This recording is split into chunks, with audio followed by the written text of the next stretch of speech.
Paz do Senhor, meus irmãos. Estamos começando aqui mais um curso da Educação Bíblica, nosso curso de Interpretação Bíblica. Talvez seja um dos cursos mais completos que nós estamos iniciando aqui, referente à área de pregação, de estudo, de sermão, de análise de texto. Vai ser um curso que eu tenho certeza que vai edificar muito a sua vida e você vai colocar em prática tudo que foi apresentado aqui. Eu tenho certeza que a nossa interpretação bíblica vai evoluir juntos ao decorrer do curso. A maioria do curso vai ser gravado com a tela espelhada, até porque a gente vai fazer exegese, vamos fazer algumas hermenêuticas, apologética de alguns textos bíblicos, então eu preciso que esse texto fique aqui na tela. Só que como ela é uma aula que eu quero dar um panorama geral, podemos dizer dessa forma, então eu preferi fazer dessa forma mais tradicional, mas só para te deixar ciente que a maioria das vezes será assim, aula comigo, bem pequeno, e a tela espelhando a Bíblia Sagrada ou alguma outra contexto, situação que a gente queira mostrar que vai agregar valor, tá bom? Meus irmãos, começamos então interpretação bíblica, formação completa na interpretação bíblica aqui na Educação Bíblica.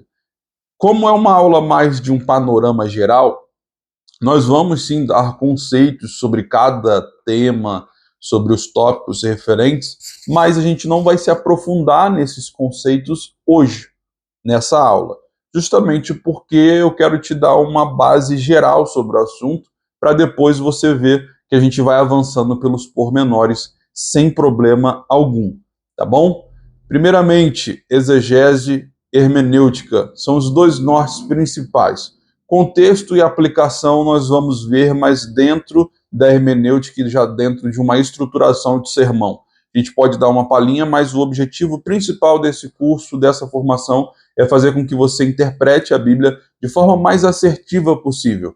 Quando falamos de interpretação, nós não estamos lidando apenas com o que é o certo, o que é o errado, o que eu acho, o que eu não acho. Não, a interpretação bíblica, ela tem várias gamas de camadas, podemos dizer dessa forma, e a palavra, antes de tudo, ela é revelada.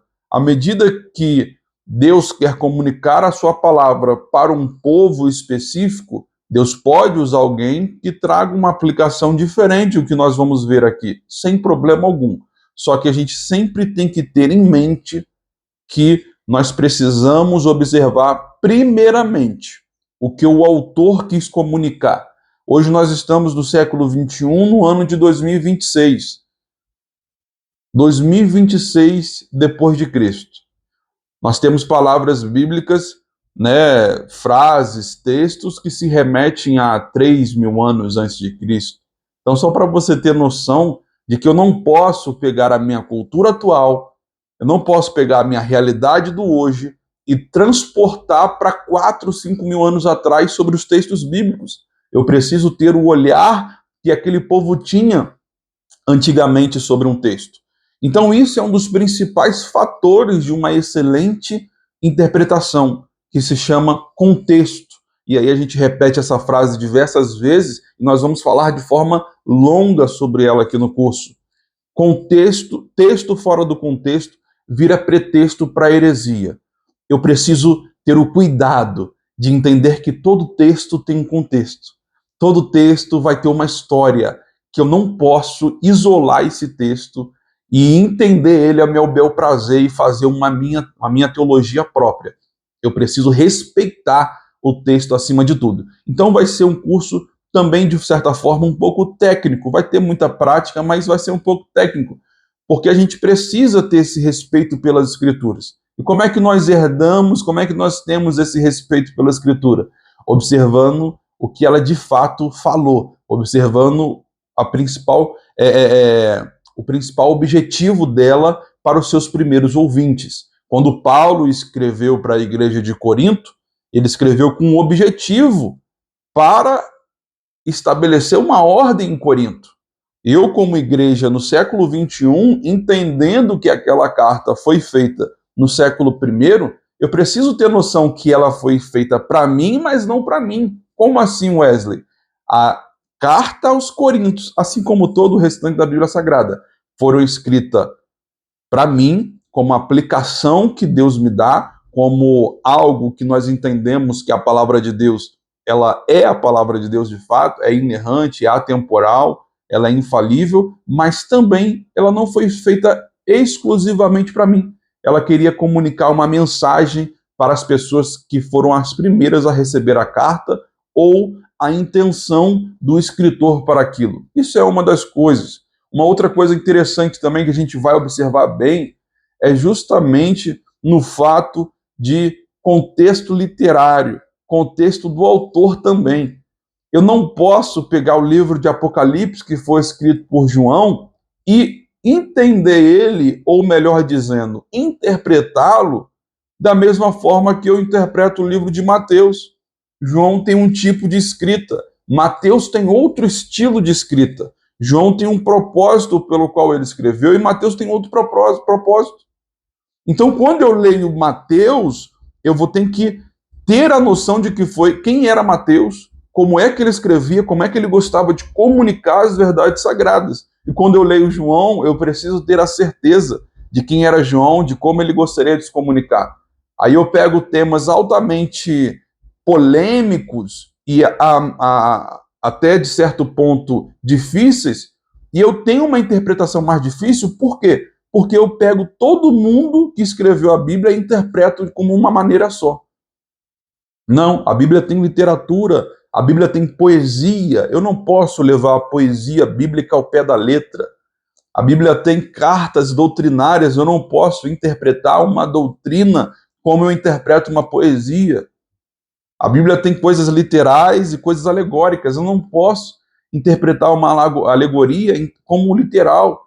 Eu não posso pegar em Apocalipse sobre o dragão, por exemplo, e entender que de fato é um dragão, o dragão que vai vir, né, dos filmes hollywoodianos. Não, eu preciso entender cada contexto, até literário, cada contexto de gênero, de autor e por aí vai. Então, só estou te dando esse norte inicial, antes da gente entrar de fato no conceito de cada um, de exegese e hermenêutica, só para você ter essa noção. Porque às vezes na igreja nós não somos estimulados a ter esse tipo de pensamento crítico sobre a Bíblia Sagrada. Só que como você gosta de teologia, como você não se contenta com um raso, mas você quer sempre se aprofundar, nós precisamos ser críticos em alguns pontos.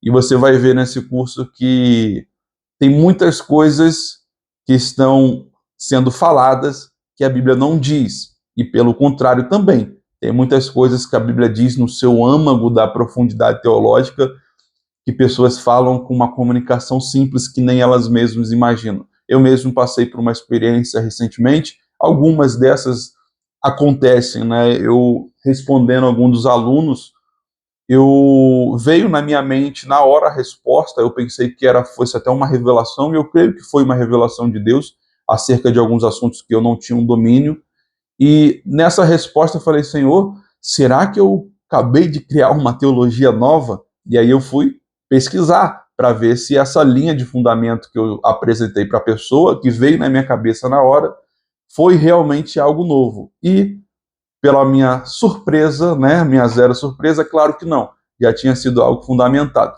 Só para estou te contextualizando isso, porque é muito difícil nós termos algo novo na teologia. Embora ela seja progressiva, embora ela seja sempre aumentando o nível da sua progressão, de um Deus que quer se fazer conhecer, o homem não tem capacidade de conhecer a Deus, de buscar a Deus por ele mesmo. Deus é que permite que o homem o busque, Deus é que permite que o homem o conheça. A teologia ela não está completa, ela não está fechada, só que muito caminho já foi percorrido. Então, tudo que nós falamos hoje, possivelmente, já foi falado há muito tempo atrás. Isso nos causa humildade, isso nos calça também com a quebra do nosso orgulho intelectual, podemos dizer dessa forma. Porque nós podemos interpretar que é muito difícil se criar uma doutrina nova. Se é muito difícil criar uma doutrina nova, eu preciso entender todas as doutrinas anteriores que cercaram a Bíblia Sagrada ao longo dos séculos. Então, o papel do estudante, o papel do teólogo é ir nas profundezas das histórias, né, dos anais da história, se você quiser um vocabulário mais rebuscado, e investigar e estudar, examinar para ver o que a Escritura já falou e qual o entendimento que as pessoas tinham dela. É muito lindo, é muito maravilhoso. Mas vamos para de fato o que interessa, para onde nós estamos caminhando. O que é exegese? Né? Uma maneira simples de entendermos exegese e hermenêutica é que a exegese ela vai falar o que o texto significava. E a hermenêutica ela responde como eu devo interpretar e aplicar o que o texto significa. Ou seja, a exegese ela escava o texto e a hermenêutica constrói a ponte entre o texto e a vida do homem. De fato, exegese significa, né, uma palavra grega que é conduzir para fora, extrair, revelar, explicar algo detalhadamente. Então a ideia da exegese é tirar do texto aquilo que está dentro dele. Já está no texto.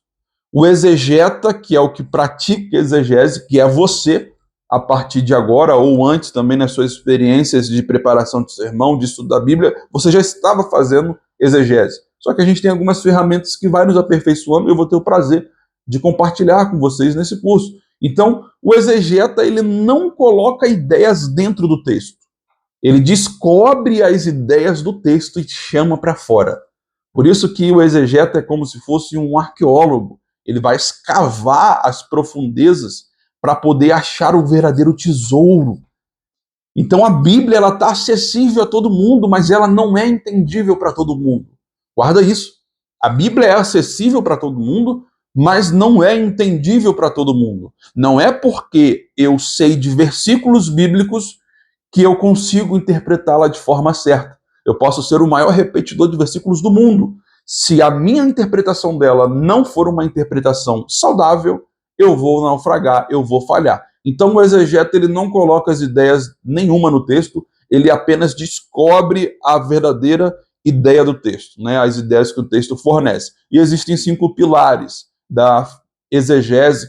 Obviamente, estou repetindo, essa é apenas um panorama. Nós iremos aprofundar sobre cada pilar de forma exaustiva, objetiva e profunda. Então pode ficar tranquilo. Primeiro pilar da exegese é a grande questão do contexto histórico. A pergunta que o exegeta faz é: o que estava acontecendo quando isso foi escrito? Eu não quero saber, no primeiro momento, sobre a frase em si. Eu quero saber o que estava acontecendo ao redor disso. Quero saber o contexto histórico, a história do local, a história da passagem. Por exemplo, entender Neemias exige compreender o exílio babilônico, exige compreender a reconstrução dos muros, a restauração nacional, e sem isso, parte da mensagem de Neemias se perde. Então, o contexto histórico, ele vai responder a grande pergunta: o que estava acontecendo no mundo quando isso foi escrito? O que estava acontecendo em Israel, no redor daquele local onde foi escrito? Esse é o contexto histórico. Segundo ponto, contexto literário. O que vem antes e o que vem depois do texto. Por exemplo, Marcos 8, 22 ao 26 fala sobre o cego de Betsaida. Jesus ele estende a mão para o cego começa a enxergar, só que ele enxerga pessoas como árvores. E depois Jesus estende a mão novamente para aquele cego, e aquele cego agora enxerga as pessoas de forma nítida. Aquele texto não foi colocado ali por acaso. Ele está no versículo 22 ao 26 de Marcos 8. Logo depois desse texto, nós temos a confissão do apóstolo Pedro. Então, Marcos ele está mostrando que os discípulos enxergavam Jesus parcialmente, assim como o cego. Eles tinham uma noção de Cristo, porém, todavia, entretanto, não enxergava de forma plena sobre a divindade de Cristo. Por isso que a gente vai ver as maiores perguntas que se tem sobre a divindade de Cristo da boca dos discípulos. porque eles enxergavam que Cristo era o Messias ungido, mas eles talvez não enxergavam a cruz que precisava Cristo passar, não enxergavam o Deus que era Cristo. Então, só para dar esse contexto para vocês, o literário. O terceiro ponto da uma boa exegese, lembrando que a gente vai falar de um por um, depois de forma profunda, é a análise de palavras originais.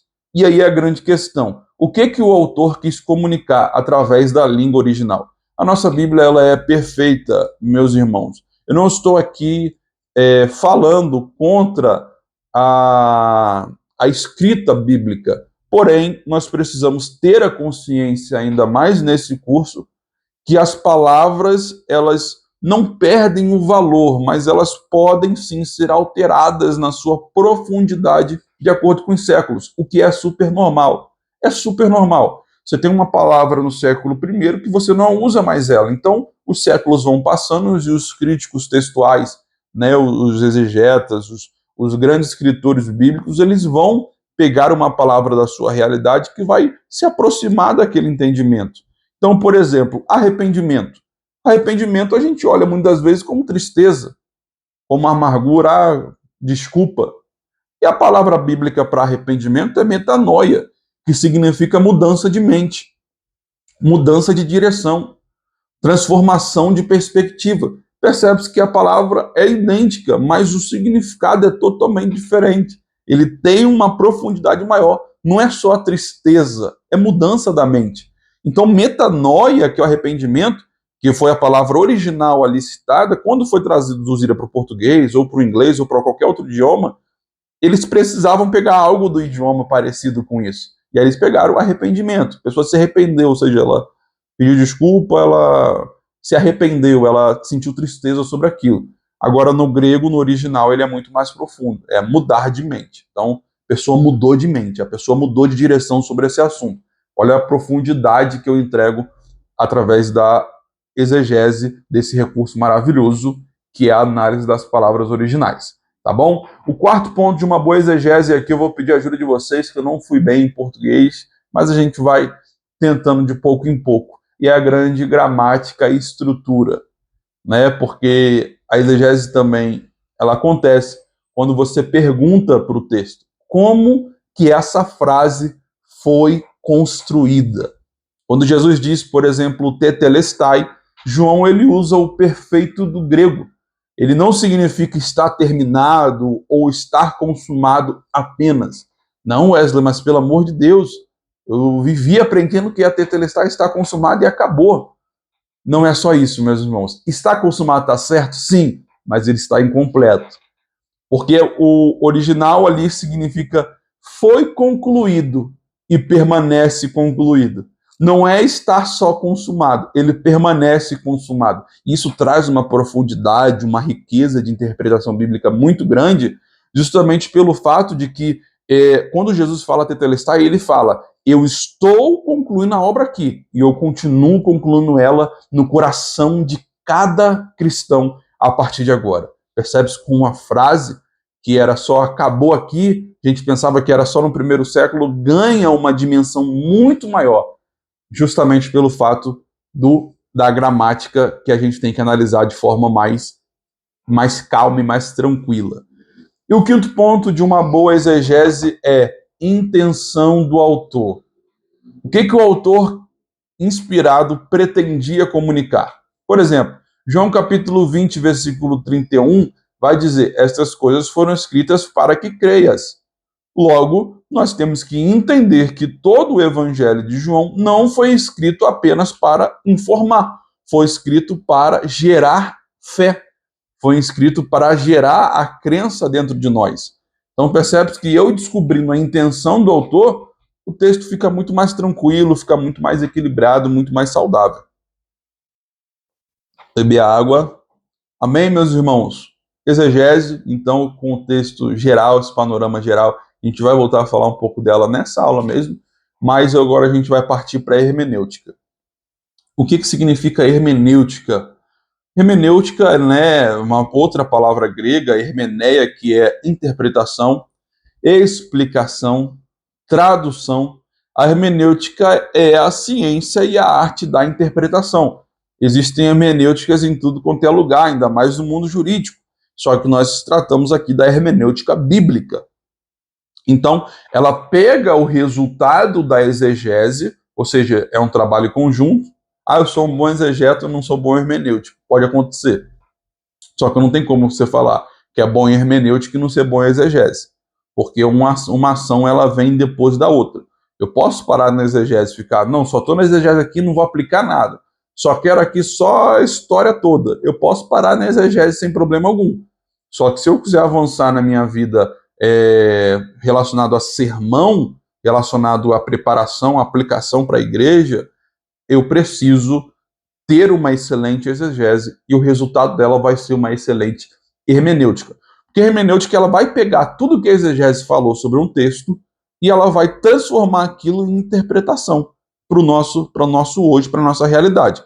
Então, o que isso significa para nós hoje? Essa é uma das grandes perguntas da hermenêutica e ela também é dividida em 5 pilares. O primeiro pilar da hermenêutica é descobrir o princípio eterno. Por exemplo, qual é a verdade desse texto que vai transcender o tempo? Exemplo de Neemias. Neemias reconstruiu os muros e o princípio de Neemias não é reconstruir muros. A gente sabe disso. O princípio que Neemias quer comunicar ali é o Deus que restaura aquilo que foi destruído. Percebe-se que é muito mais além do que muro. Eu já não estou mais me importando tanto com o contexto local, porque eu já peguei o contexto e eu estou interpretando para a nossa realidade. Eu estou aplicando para a nossa realidade. Então, descobrir o princípio eterno é fundamental. Segundo ponto de uma boa hermenêutica, distinguir cultura de princípio. O que era cultural e o que era eterno. Por exemplo, Paulo ele manda saudar ali uma igreja com ósculo santo, porque o beijo ali era cultural. Aquilo é o princípio? Você tem que beijar a pessoa? Não. Tem seitas que falam que sim, né? Mas não, era algo cultural. Eu não posso cometer um anacronismo religioso. O que é isso? É pegar algo de antigamente, culturalmente falando, e transportar para a nossa realidade para se cumprir hoje o que era só cultural. Eu estou invertendo a lógica bíblica, porque a Bíblia ela é uma revelação progressiva. Eu estou falando que a revelação parou ali e eu preciso imitar fielmente, mesmo nas questões culturais. E aí que entra judaizantes, entra essa turma toda, né, que pensa que se colocar um kippá na cabeça, se colocar um talit, se colocar um instrumento judeu ou uma arca da aliança, vamos rasgar o verbo, né? Colocar uma arca da aliança ali na igreja vai ser abençoado. Não vai, irmão. Tudo isso já foi quebrado, tudo isso já foi consumado na realidade. Hoje nós temos Cristo Jesus, que é o resultado de todos os tipos de sacrifício do Antigo Testamento. Então, é a ressignificação. Ele é a plenitude da interpretação bíblica, Jesus Cristo. Tudo se cumpre nele. Glória a Deus. Perdoe que eu vou beber água um pouco mais do que o normal, porque nós estamos num período de seca aqui em Brasília, e vocês imaginam. Mas vamos lá. O beijo era cultural. Qual era o princípio? O princípio daquele período era comunhão sincera. Eu ter comunhão com meu irmão. Não necessariamente eu preciso dar um beijo nele. Tudo bem, se você quer beijar no seu irmão, amém. Né? Na bochecha, é claro. Mas a comunhão ela vem em primeiro lugar. Muito mais importante do que o beijo é a comunhão. Terceiro princípio, né? Terceiro ponto da hermenêutica. A aplicação contemporânea. Pergunta que o hermeneuta faz é como isso se aplica ao nosso hoje? Por exemplo, o cego de Betsaida, a gente já falou o entendimento exegético, né, da exegese.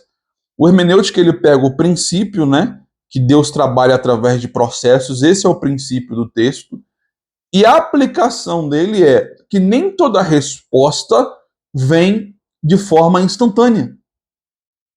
Tem respostas que Deus dá para a nossa vida que vai demorar, que vai ser parcelado.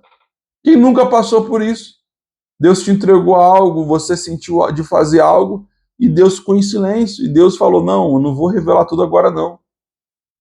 Justamente por causa desse princípio bíblico, que Deus não trabalha Nem toda resposta vem instantânea. Tem hora que vai vir, mas nem toda vem. Então é um princípio do contexto contemporâneo, de trazer para a nossa realidade e como aplicar isso. Quarto ponto de uma excelente hermenêutica: harmonia com toda a escritura sagrada. E esse é um ponto muito forte, porque eu preciso perguntar: a minha interpretação concorda com o restante da Bíblia? Porque a Bíblia interpreta a Bíblia.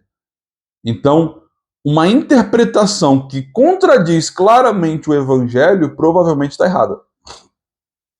Provavelmente está errada. Muito provavelmente.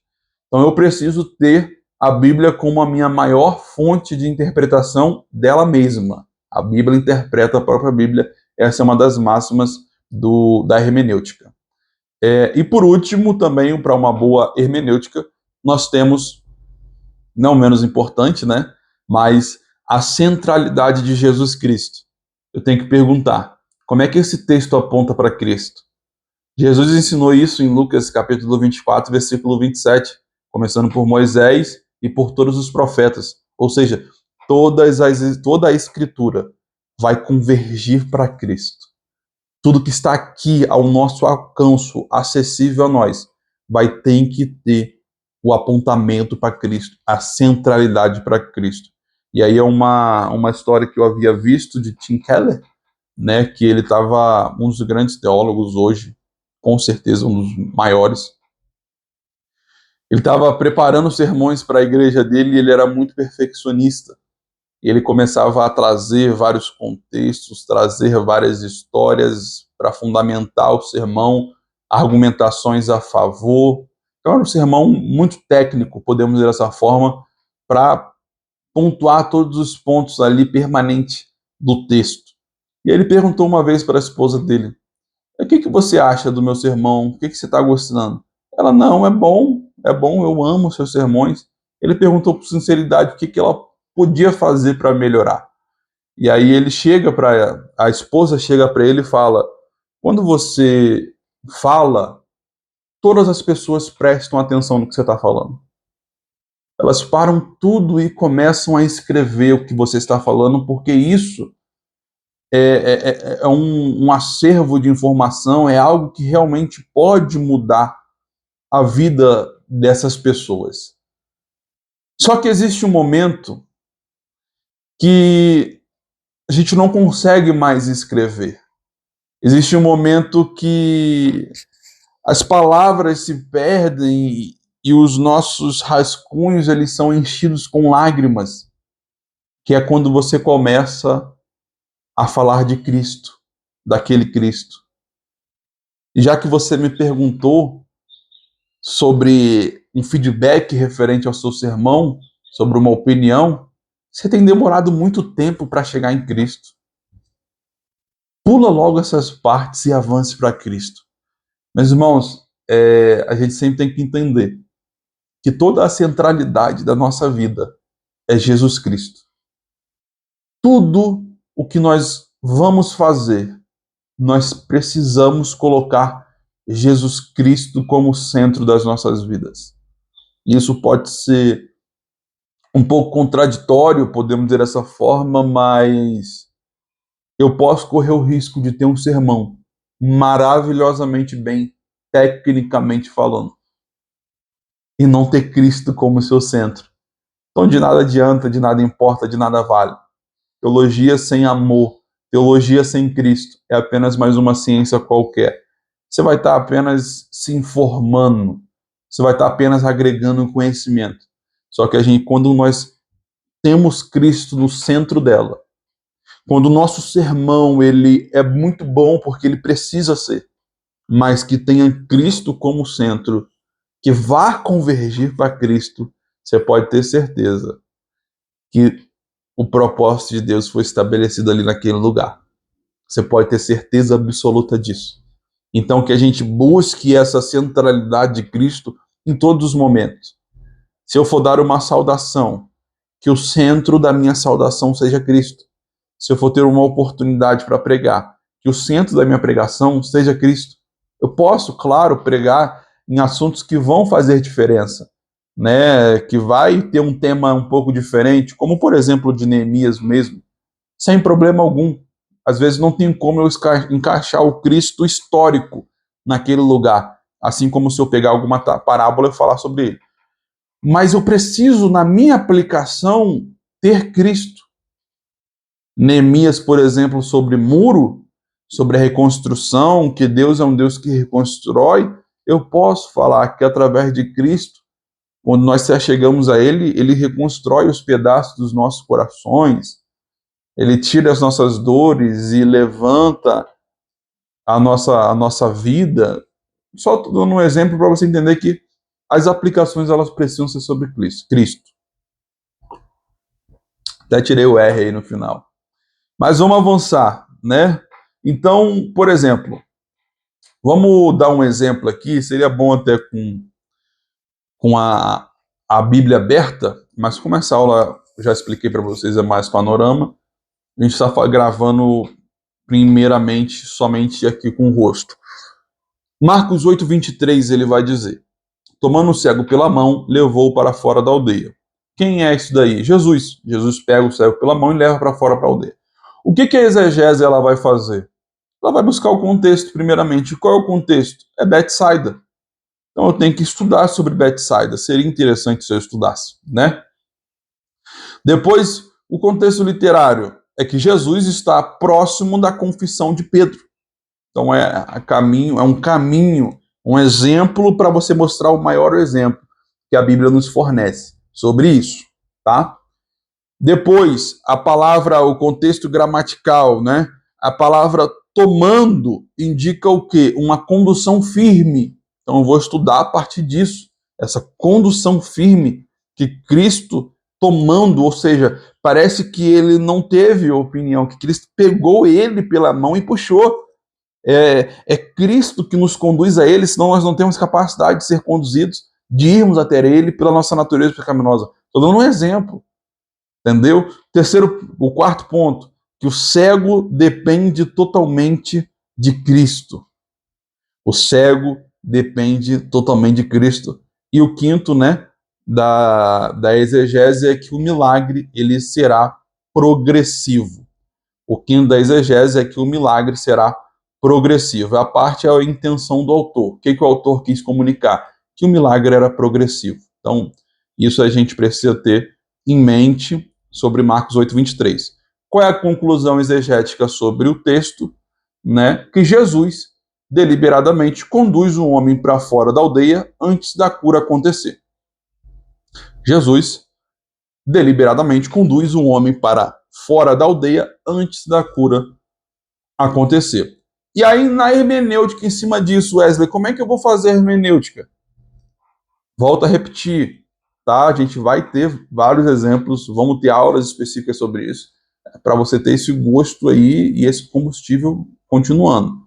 Hermenêutica, qual o princípio eterno? Que Deus, às vezes, nos tira de certos ambientes antes de operar mudanças profundas em nós. Betsaida estava condenada. Ai de ti, Betsaida. Eram cidades impenitentes, que Deus passou por ela, Jesus passou por ela, e que eles não tiveram uma reação apropriada aos milagres de Cristo, não se salvaram, não ofereceram a honra devida a Cristo. Então Jesus falou: aqui eu não curo mais. Então aquele lugar estava impedindo o milagre acontecer. Por isso que Jesus tira daquele lugar. E o princípio eterno é que Deus vai ter que nos tirar de certos ambientes antes do milagre acontecer, porque o ambiente está nos prejudicando. E aí você pode aplicar na hermenêutica amizades tóxicas, ambientes espiritualmente nocivos, hábitos destrutivos, né? Assim como Betsaida não era o ambiente do milagre, existem lugares nas nossas vidas que não comportam o próximo nível que Deus deseja realizar em nós. Então, às vezes, Deus não está fazendo por causa da tua amizade tóxica, por causa desse ambiente incrédulo que você está. Deus não faz por causa disso. Então, nós temos o método hermenêutico e exegético. E aí, através desse método, a gente vai descobrindo como a verdade bíblica ela transparece de forma mais profunda. E aí tem o método das 5 perguntas, que é: Primeiramente, o método exegético das 5 perguntas. Quem escreveu? Para quem escreveu? Quando escreveu? Por que escreveu? E o que a língua original revela.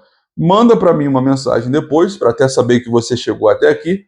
Se você quiser que eu mande escrito para ti no PDF, essas informações de formas mais detalhadas, tá bom? Quem escreveu, para quem escreveu, quando escreveu, por que escreveu e o que a língua original revela. Como é que você faz uma excelente hermenêutica? Qual o princípio eterno? O que isso revela sobre Deus? O que isso revela sobre o homem? Como isso aponta para Cristo e como isso transforma a minha vida hoje? Amém? Qual é o erro comum que acontece muitas vezes, Wesley? A maior falha de muitos pregadores é fazer aplicações sem exegese. E aí é um erro muito grande. Ou seja, eu vou aplicar algo que eu não sei o que é. Eu vou aplicar algo que eu não tenho noção do verdadeiro significado sobre aquilo. Então, aplicações precisam vir do entendimento exegético do texto. Então, aplica o texto sem antes entender o texto, produz sermões altamente criativos e não bíblicos. A verdade é essa. Primeiro vem a exegese, depois vem a hermenêutica. Então, até na academia se fala muito também, né, que a exegese ela descobre o significado e a hermenêutica transporta esse significado. A realidade é essa. A exegese ela cava o poço e a hermenêutica leva a água do poço até as pessoas. Então, quando as duas trabalham juntas, nasce uma pregação sólida, profunda, fiel ao texto e transformadora para a igreja também. E aqui, meus irmãos, eu vou dar 2 bônus para vocês.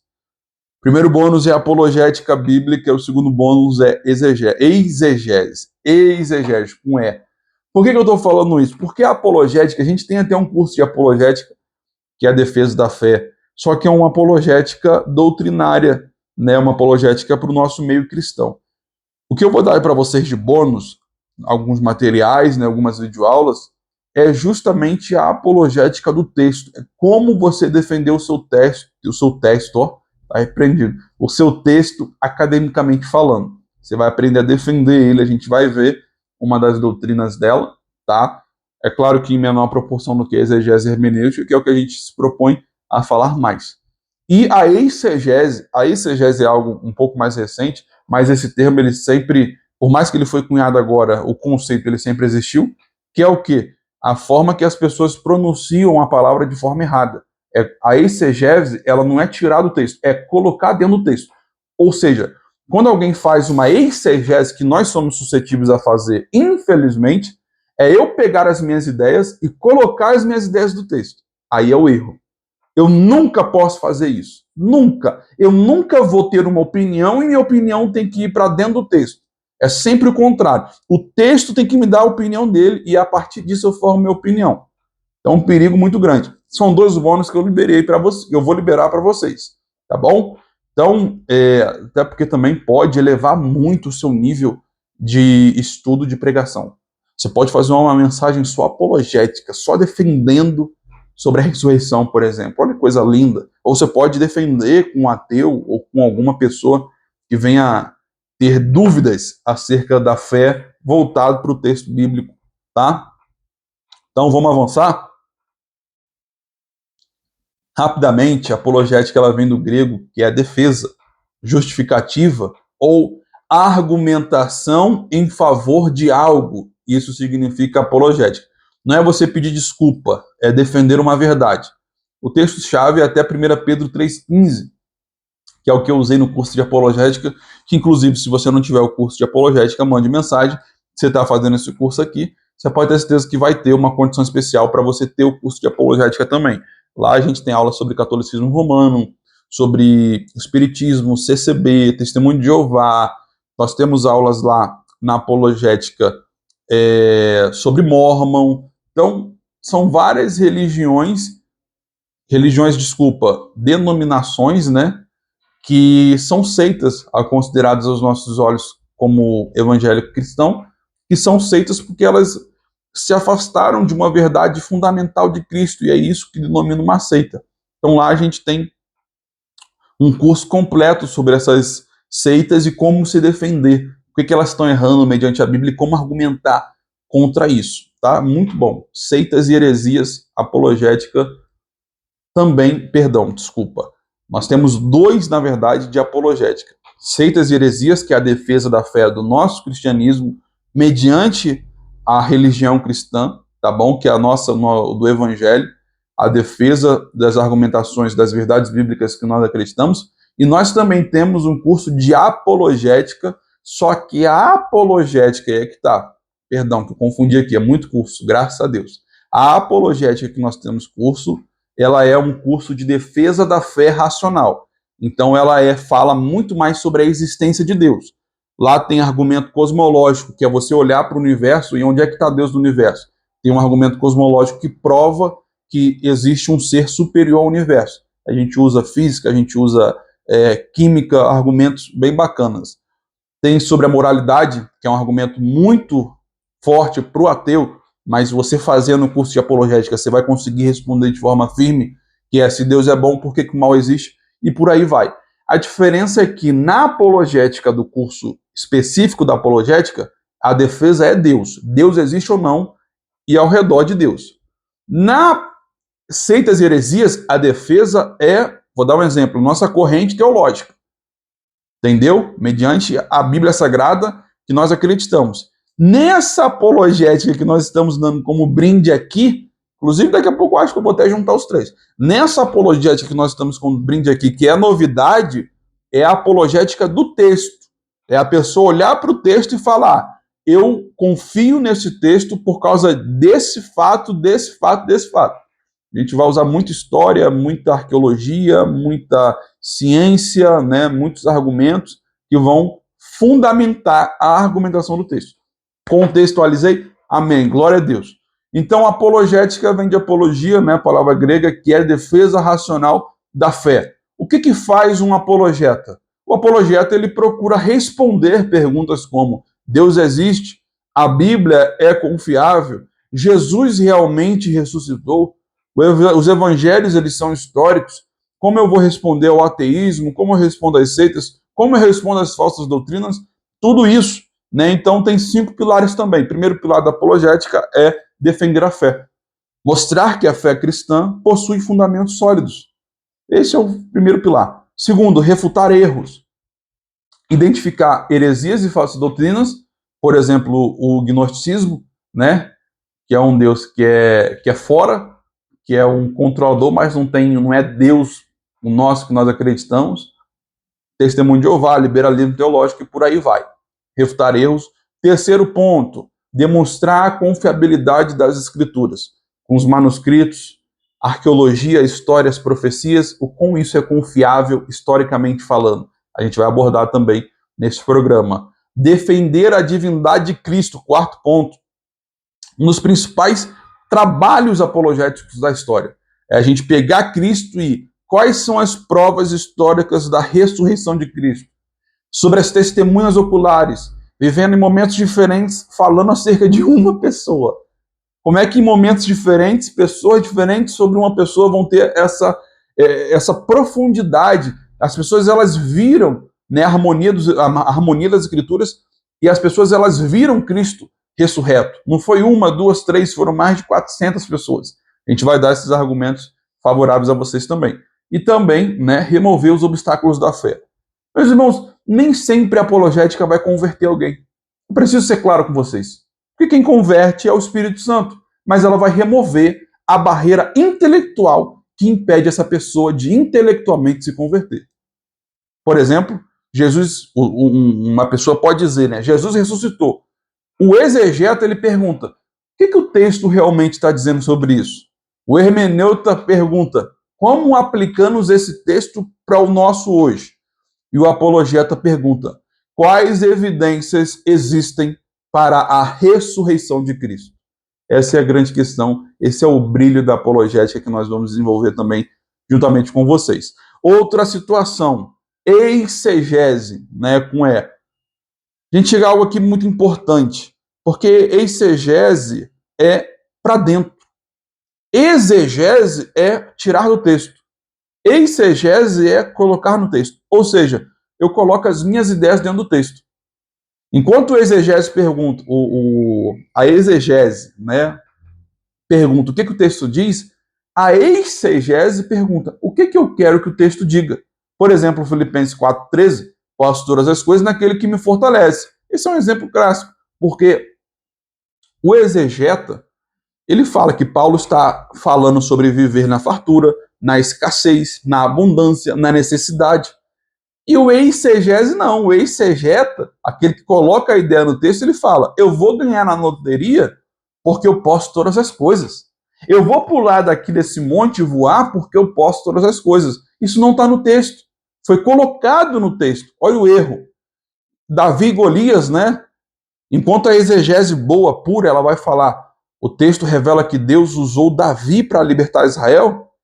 A exegese, eu colocar a ideia no texto, fala, Golias é sua sogra, sua conta bancária, seu chefe. Eu estou colocando algo no texto que ele não existe. E quais são os 5 sinais da exegese? Isso é o perigo. Sinais que estão indicando que a nossa pregação não é uma pregação bíblica. Tirar versículos do ambiente original, que é ignorar o contexto. Enquanto na minha arte de interpretação eu preciso ter o contexto como a minha base, na exegese, quando eu coloco a ideia dentro do texto, eu ignoro. Eu tiro o versículo do ambiente original. Segundo, ignorar o autor. Eu não quero nem saber quem escreveu. Eu não me preocupo com o que o autor quis comunicar. Essas são as minhas convicções. Terceiro, ignorar a gramática. Eu não observo palavra, eu não observo construção. É o que eu entendo. Forçar simbolismo, quarto, né? Tudo vira alegoria, tudo vira um código secreto para você dar uma chave de vitória. Está errado. E quinto, colocar as ideias antes do texto. A minha conclusão já está pronta. Eu vou procurar só um versículo para sustentar a conclusão que eu quero que seja. Percebe como isso é danoso para o nosso meio cristão, para a igreja? Quantas pessoas, fruto de uma profecia maldita, mentirosa, de pessoas que têm a fé como um instrumento de maldição, de coisa ruim mesmo. E eles vão lá, lança coisas para as pessoas que às vezes são ignorantes, que as pessoas acabam caindo nisso e fazem situações inimagináveis só porque, entre aspas, ele citou a Bíblia. Eu posso citar a Bíblia várias vezes, mas a minha citação não adianta de nada. Eu preciso interpretá-la e entendê-la de forma correta. Então, enquanto o exegeta ele pergunta o que Deus falou, o hermeneuta, ele pergunta como aplicamos o que Deus falou. A apologética, ela pergunta como defendemos o que Deus falou. O exegeta, né? Ele pergunta como eu faço o texto dizer o que eu quero. Um rápido exemplo aqui, e aí nós concluímos a nossa videoaula.